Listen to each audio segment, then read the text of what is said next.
Git Bash is a vital tool for programmers that gives Windows users access to the same powerful command line tools that developers use on Linux and Mac OS. In this video, I'll show you how to install and configure it correctly on Windows 11 so you can start using it to track your changes while you code. Git is a version control system. It tracks changes to your files over time. Whereas a normal save file holds the state of your file at any given moment in time, Git allows you to maintain a history of changes to your code. This means you can go back to earlier versions if something breaks. Git also allows developers to collaborate on projects simultaneously without overriding each other's work. Git Bash is a command line tool that lets users use Git on Windows. It gives you a terminal window like developers use on Linux and Mac OS. This allows you to run Git commands and other Linux-style commands directly on a Windows 11 computer. So, Git manages your code history and Git Bash is one way to interact with it. Before we install Git, we should check to see whether it's already installed. So to do that, we'll go to the command prompt. So the search bar or the Windows key or the start menu, and we type cmd, press enter, get a command prompt, and now we type git -- version. It says Git is not recognized as an internal or external command, which means it's not installed or it's not configured properly. It will give us a version number if it were installed and configured properly. So to download Git, we want to go to our web browser of choice. I'll open Chrome, and we want to go to git-scm.com.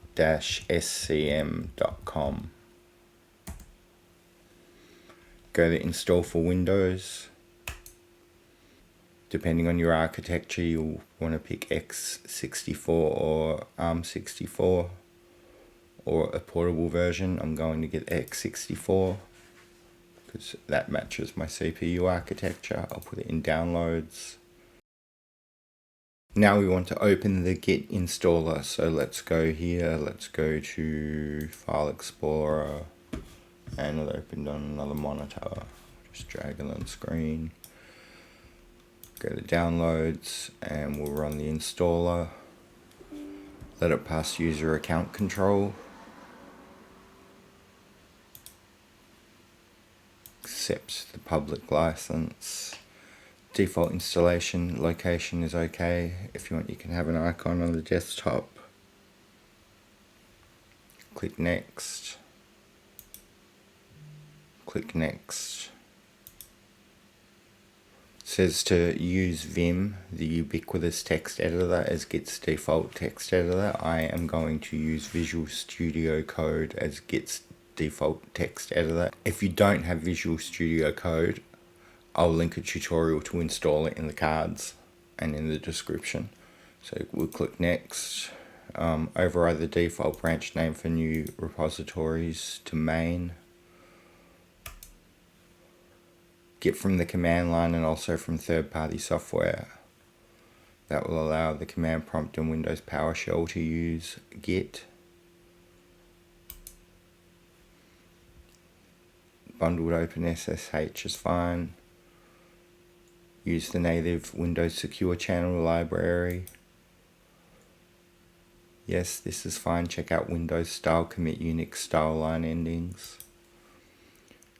Yes, we can use min-tty, the default terminal. The default behavior of git pull is fine. Let's click next. Git credential manager is fine. Let's click next. Here we've got some more options. Defaults are fine, and now it is installing.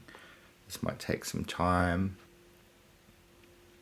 So now it's installed. I'll uncheck view release notes so I don't have to read the release notes, and click finish. Okay, to verify that Git was correctly installed, we will go back to the command line, cmd, enter, git -- version, and now we have a version number for Git.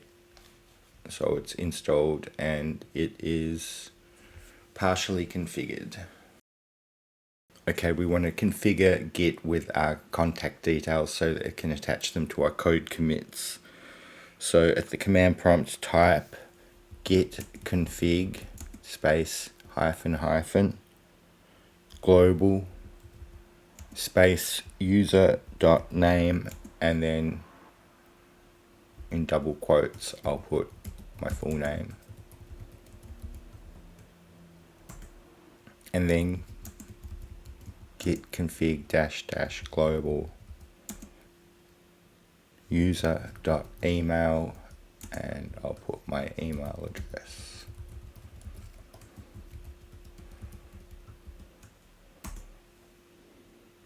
Git is now configured and ready for you to start tracking your code. Thanks for watching. If you learned anything, then subscribe and like the video for similar content. Leave feedback or questions in the comments and ring the bell to be notified of future videos. I hope to see you in the next one.